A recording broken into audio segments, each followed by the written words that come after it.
8 meses antes, na verdade, 8 meses depois dessa perspectiva. Então vou repetir.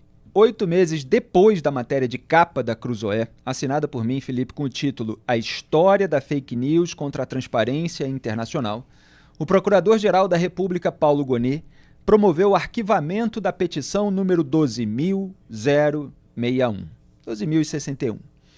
Por meio dela, o ministro Dias Toffoli, indicado por Lula ao Supremo Tribunal Federal, acionou a PGR para investigar eventual apropriação indevida de recursos públicos pela Transparência Internacional. Isso no âmbito da cooperação firmada entre essa unidade brasileira da organização não governamental sediada em Berlim e o Ministério Público Federal para o combate à corrupção.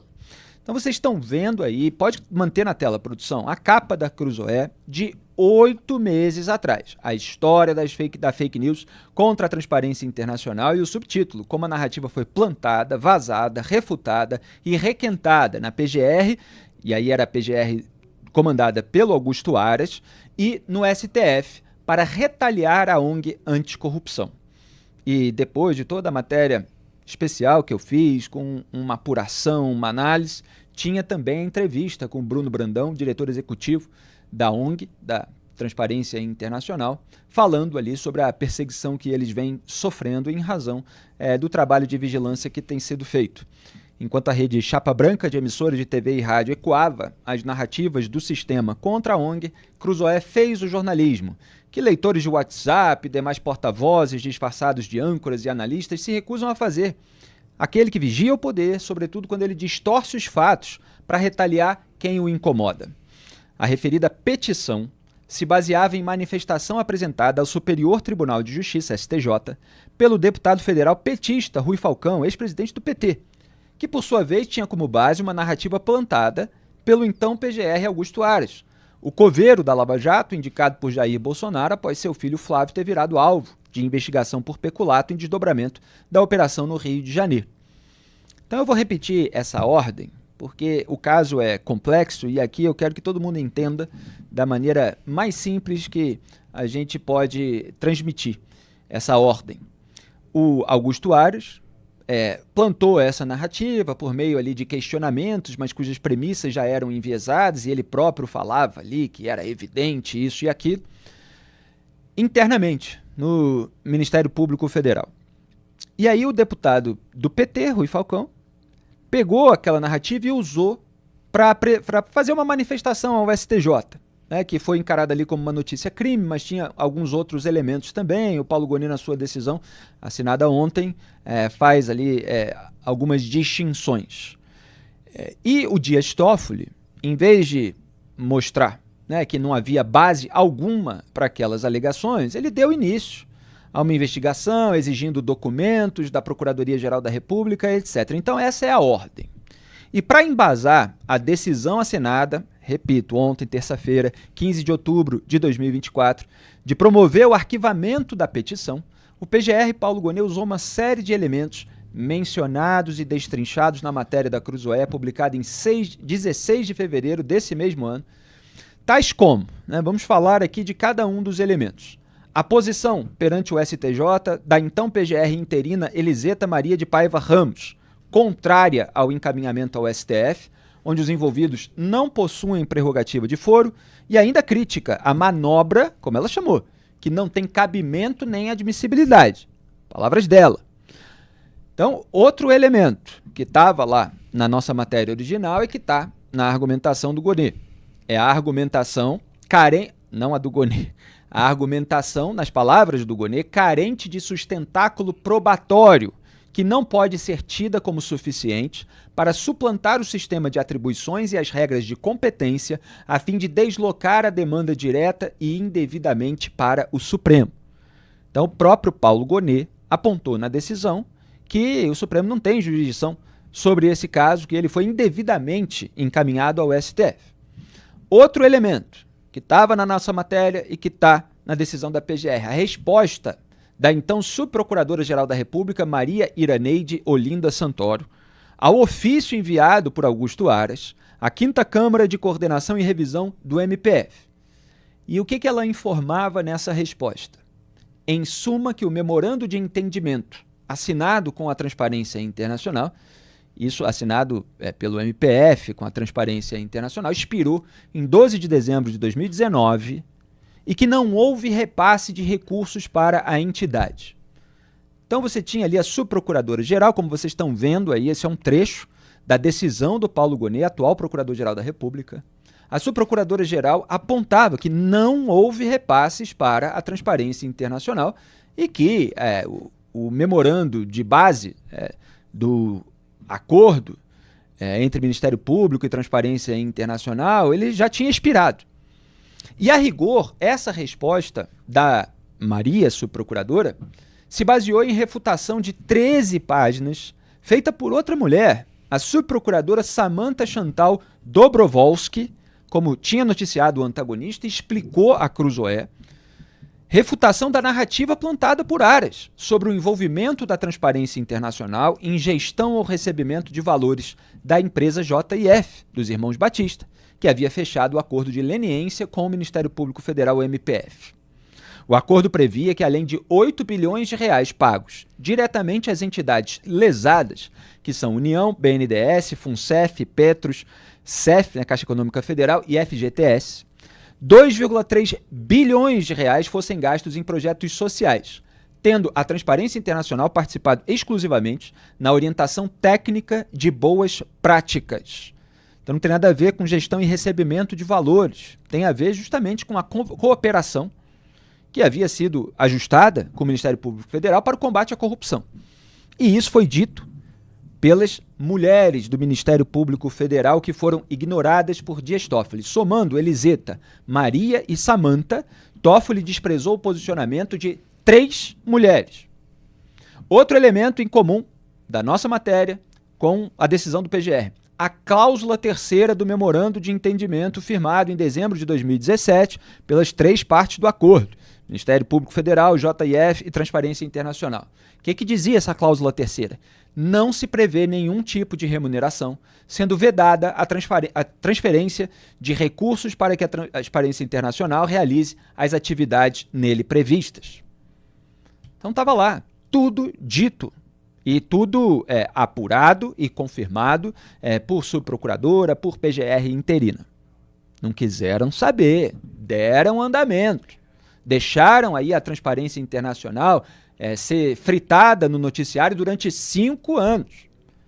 E de resto, o Paulo Gonet atestou o seguinte, que a petição não dispõe de exposição de fatos concretos ou de elementos mínimos a indicar a ocorrência de prática criminosa. Apontamos isso lá atrás.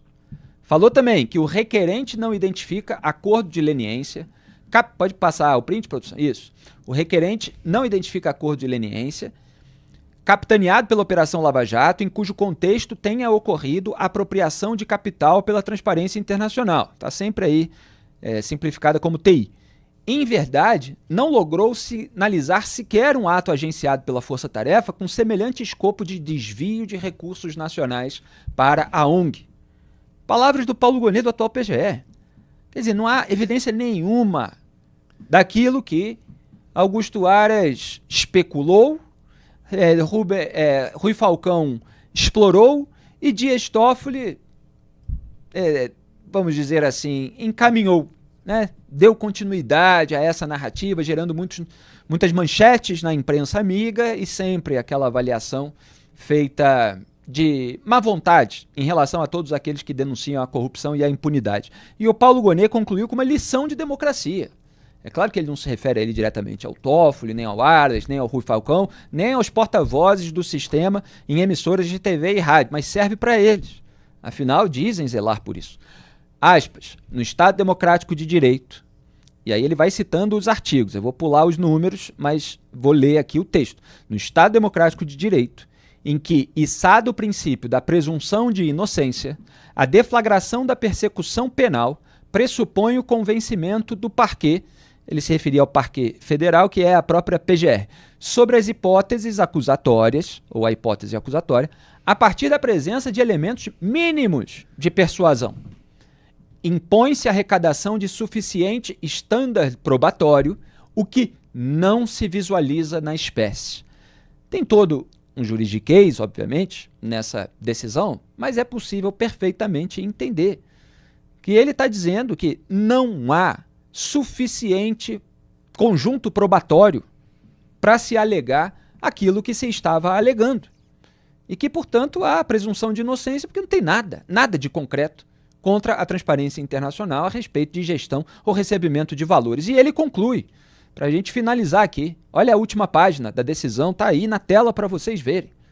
Ausentes elementos mínimos de convicção que justifiquem a continuidade das investigações pelo Ministério Público Federal e afastada a competência originária do Supremo Tribunal Federal, o Procurador-Geral da República promove o arquivamento da petição.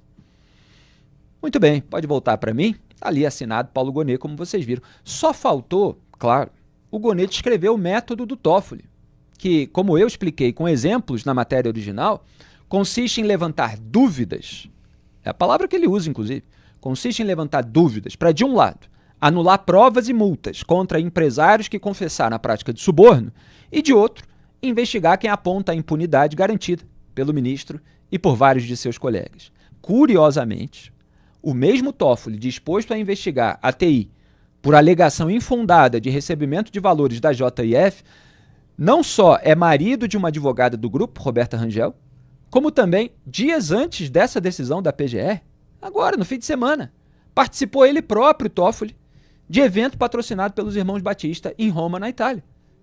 Inclusive, comentamos ontem a respeito. Desde 2019, quando a matéria que revelou o codinome do Toffoli na Odebrecht foi censurada em inquérito aberto por ele e relatado por Alexandre de Moraes, como lembrou o New York Times nessa quarta-feira 16, citando a revista, e já vamos falar disso, as verdades inconvenientes de Cruzoé sobre o amigo do meu pai são sempre reforçadas pelo tempo. E aqui, em nome de toda a nossa equipe, agradeço, muito obrigado a todos que apoiam o nosso jornalismo independente e vigilante, que apura, analisa e antecipa os fatos, doa a quem doer. Duda Teixeira. Felipe, quando sai essa petição pedindo ali uma investigação da Transparência Internacional, foram pouquíssimos os veículos que fizeram alguma análise sobre essa história.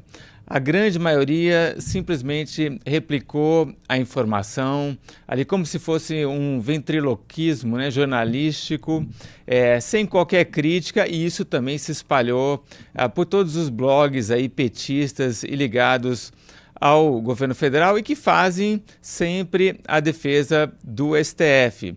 A Cruzoé foi o único veículo que realmente deu importância a essa história, que investigou, você publicou a capa, a gente deu voz ali ao Bruno Brandão para refutar a história e é muito importante frisar isso, a Transparência não recebeu um centavo desses recursos dos acordos de delação.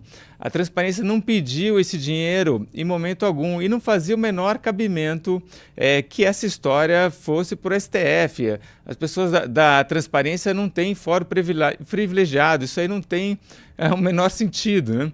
Agora, vamos ver, porque ainda que essa história nunca vai chegar a ter um julgamento numa corte, porque não tem o menor cabimento, não tem provas nessa história, não tem fato, né? Existiu de qualquer maneira um julgamento pela nossa imprensa, né? Não por nós, obviamente, a gente foi muito independente, autônomo e certeiro nessa história, mas o que saiu de notícia, a crítica repercutindo essa história, isso aí é claro que acaba tendo um julgamento quase que antecipado da Transparência Internacional. Então é bom a gente realmente esclarecer e voltar essa história para dizer que a Transparência não tem qualquer culpa nessa história. Pois é, em nota, a Transparência Internacional celebrou a decisão de Paulo Gonet e defendeu o fim do assédio judicial contra a organização no país. Isso mesmo, assédio judicial, abre aspas. A decisão do Procurador-Geral da República é extremamente importante, mas ainda é preciso ir além para fazer cessar os processos difamatórios e o assédio judicial contra a TI no país, que são apenas um exemplo dos ataques que tentam sistematicamente intimidar e calar ativistas e jornalistas brasileiros. É fundamental, portanto, que o Brasil priorize o debate sobre a defesa do espaço cívico e mecanismos legais de proteção ao assédio judicial. Fecho aspas. A gente sabe perfeitamente daquilo que a Transparência Internacional está falando. É óbvio que a TI fala por si, nós falamos aqui por cada um e pelo jornalismo que a gente pratica em Um Antagonista e na Cruzoé. A gente sabe o que é assédio judicial. A gente sabe o que é ser alvo de censura oficial, como a Cruzoé foi, em reportagem que foi derrubada, repito, por Alexandre de Moraes, a pedido de Dias Toffoli.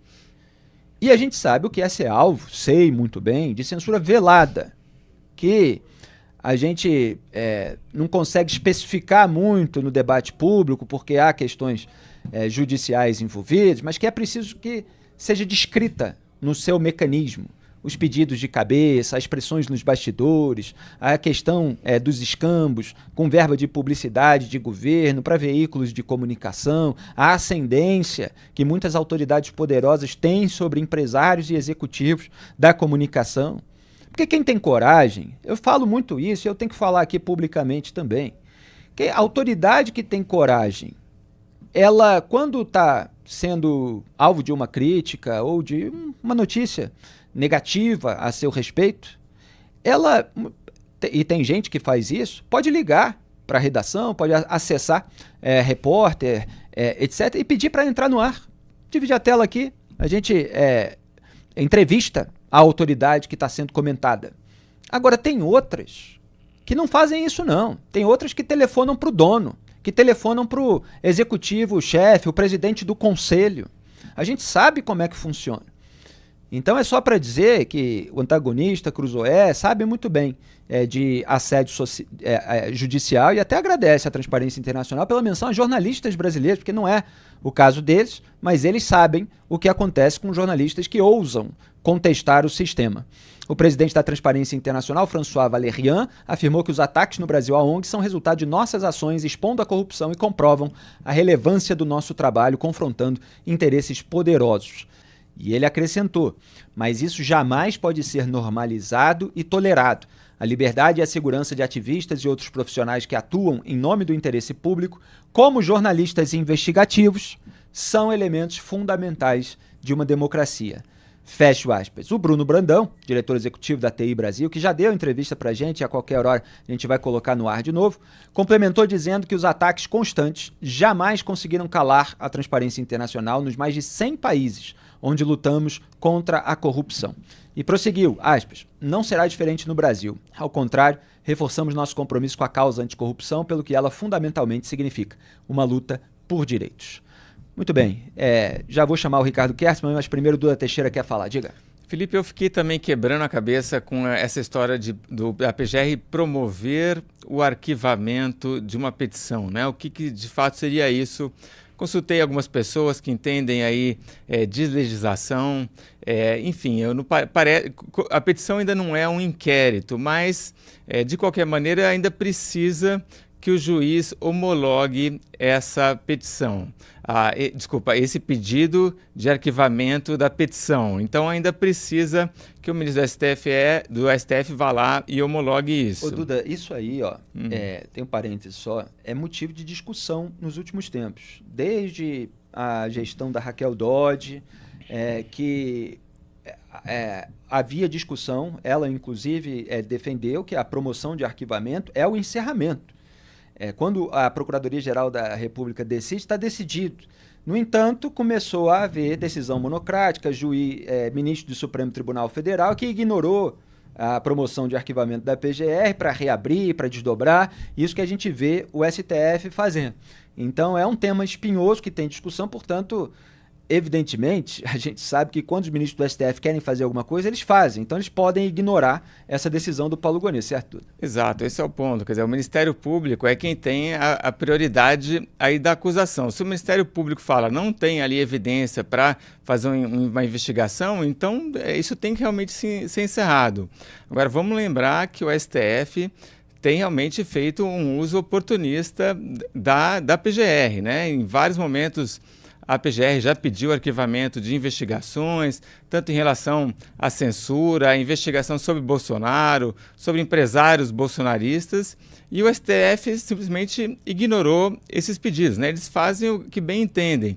E aí, de repente, o Alexandre de Moraes quer voltar, né? Acabar com a suspensão do X, aí, puxa, agora vamos consultar a PGR, né? Quer dizer, ele consulta a PGR quando quer ganhar tempo, mas às vezes a PGR vai lá e diz que tem que arquivar um inquérito e eles ignoram completamente. Então vamos ver o que vai acontecer. O Duda está falando ganhar tempo porque a gente comentou aqui no Papo Antagonista, quem acompanha sabe, que o Moraes não estava querendo que o X, a rede social, o X, o antigo Twitter, voltasse antes do primeiro turno das eleições. E aí, nesse caso, como ele precisava enrolar mais um pouquinho, aí ele pediu a manifestação da PGR, mas tem vários momentos que ele não pede, e inclusive o inquérito das fake news, quando foi aberto pelo Toffoli para o Moraes relatar, ele estava justamente driblando ali a PGR, então comandada pelo Augusto Aras, porque Augusto Aras estava alinhado com esses ministros na extinção da Lava Jato, em enterrar a Força-Tarefa Anticorrupção, mas estava blindando ali o bolsonarismo de uma maneira que esses ministros não queriam, pelo menos no ponto em que os ativistas os atingiam de alguma maneira. Então, assim, é tudo feito conforme a conveniência. O Duda já tinha escrito essa matéria antes dessa decisão e agora a gente vai aguardar para ver o que vai ser feito nesse caso. Ricardo Kertzmann, diretamente de Belo Horizonte, Minas Gerais. Teve um contexto aqui que a gente precisou mastigar, mas agora a palavra é toda sua. Boa noite, Felipe. Boa noite para os nossos queridos amigos antagonistas. Olha, eu considero um dia histórico, eu considero até mesmo uma decisão histórica, mas desde que essa decisão se torne alguma coisa prática nos andamentos futuros do Supremo Tribunal Federal. Porque desde 2019, no mínimo, Felipe, desde a censura à revista Cruzoé, depois desde a abertura desse inquérito do fim do mundo, porque começou com o inquérito das fake news, depois virou inquérito dos atos democráticos, amanhã vai virar inquérito sei lá do quê, porque tudo cabe nesse inquérito, tudo é abarcado nesse inquérito, até mesmo ofensa de congressista, de deputado, o pessoal joga para dentro desse inquérito.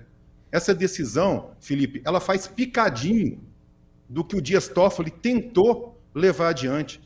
Se era necessário indícios mínimos para poder dar prosseguimento a uma investigação, como muito bem fundamenta o Procurador-Geral, e se não há, nunca houve esses indícios mínimos, o próprio convênio assinado com a Transparência Internacional deixa claro que não haveria nenhum tipo de remuneração para os serviços que fossem prestados. Ou o Dias Toffoli era muito ignorante no sentido de desconhecer o que se passava, ou então ele agiu de forma premeditada. Ambos os casos são gravíssimos. Ambos os casos rebaixam o Supremo, rebaixam os colegas do Dias Toffoli. Eu espero, sinceramente, que essa decisão produza, repito, efeitos práticos daqui adiante. Porque esse tipo de arbitrariedade, esse tipo de persecução ilegal, porque isso é ilegal, não é uma persecução legal dentro das normas, isso caracteriza de forma clara um assédio judicial. E quando esse assédio é contra uma organização, contra uma entidade internacional grande que pode se defender, um pouco menos pior. Mas quando esse assédio é contra cidadãos comuns, que não têm advogados estrelados ou não têm o poder ao lado para sequer chegar a ser ouvido pelo Supremo, fica muito pior. Eu tenho muito orgulho, Felipe, eu estou há pouco mais de 2 meses no Antagonista, eu tenho muito orgulho, sinceramente, de fazer parte dessa equipe, porque isso sim é jornalismo. O resto é caça-níquel. A gente tem muito orgulho de ter Ricardo Kertzmann aqui com a gente e essa equipe extraordinária que tem enfrentado essas batalhas. Quer dizer, expor a verdade, doa quem doer, sem esse adesismo a lado algum poderoso. A gente, muitas vezes, precisa vigiar o poder em relação à distorção, à manipulação dos fatos que o poder faz contra pessoas que não têm poder. Para retaliar, muitas vezes, aquelas pessoas que incomodam esse sistemão que tem todos os meios de ação no país, o meio de ação política, judicial, econômica, midiática.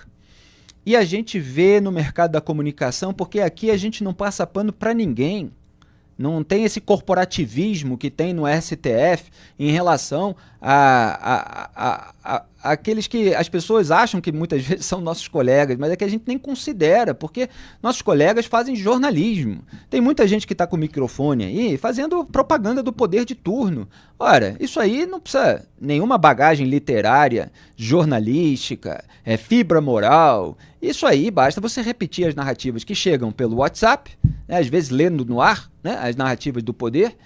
Basta você repetir de orelhada aquilo que as fontes no poder ficam falando e pronto, você ganha uma fortuna, você fica em horário nobre, você tem um cargo, tem um emprego garantido, pelo menos durante os 4 anos em que tem uma aliança ali entre o governo e o pessoal de cima. Então aqui a gente luta, de fato, para poder trazer as verdades inconvenientes, doa a quem doer. E a gente reconhece quando acerta, a gente já criticou o Paulo Gonet muitas vezes, então está reconhecendo aqui esse acerto dele, pontual nesse caso. Se errar, a gente vai apontar de novo. Não tem esse compromisso de que determinadas pessoas só se pode falar bem, determinadas pessoas só se pode falar mal, porque tem veículo que é assim. Não, dessa pessoa não se pode falar. Aí acontece uma coisa negativa, agora a pessoa está na pauta. Ou aparentemente negativa, né? E ai de quem ousar, ai de quem? Ai de quem ousar em trazer a informação que contextualiza o episódio e mostra que não era bem assim, como eles estavam querendo emplacar. Conheço muito bem, atuo nesse mercado da comunicação há muito tempo. Então o que eu ia dizer é que tem muita gente que diante de medidas do Sistemão, do Dias Toffoli, que envolve Augusto Aras, Rui Falcão do PT, os interesses do governo Lula em macular aqueles que apontam a corrupção e a impunidade, essas pessoas falam assim, é melhor não mexer nisso aí não. É melhor não mexer. Se eu apontar que está errado, vão dizer que eu estou associado à transparência, associado ao investigador, associado ao juiz. As pessoas têm medo. Se você tem medo de ser associado porque você está expondo a verdade, você não está fazendo jornalismo, está fazendo cálculo político. E isso aí é marketing, é estratégia. Então, tá cheio aí de propagandista que fica tentando associar a gente a um monte de coisa, a gente está associado ao fato. O fato é aqui soberano e a gente vai expor sempre para o nosso público, doa quem doer. Duda Teixeira. O Ricardo Kertzmann falou ali do inquérito do fim do mundo, a gente vai comentar sobre isso depois, mas lembrando que o inquérito do fim do mundo ele começa ali com uma acusação falsa de que a Cruzoé tinha publicado uma notícia que não existia, né, que era mentira.